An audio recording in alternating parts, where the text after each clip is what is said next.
Welcome to my channel. अस्सलामुअलैकुम। आइए जानते हैं तरीरा नाम के मायने और इसकी तफसीर। हमारा आज का बेबीज़ गर्ल्स नेम है तरीरा। तरीरा की इंग्लिश में स्पेल्स हैं TAREERA।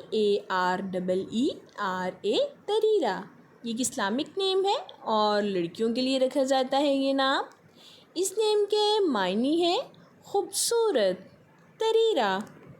इस नेम की तफसील है तरीरा अंजुम, तरीरा अली। इस तरह से हम ये नाम रख सकते हैं। आप भी अपने नाम का मायने जानने के लिए कमेंट्स में अपना नाम लिखें और मायने जानिए। एंड अपने नाम की स्पेशल वीडियो बनवाने के लिए भी आप मेरे कमेंट बॉक्स में अपना नाम कमेंट कर सकते हैं। And please like the video, subscribe my channel and comment your name for meaning.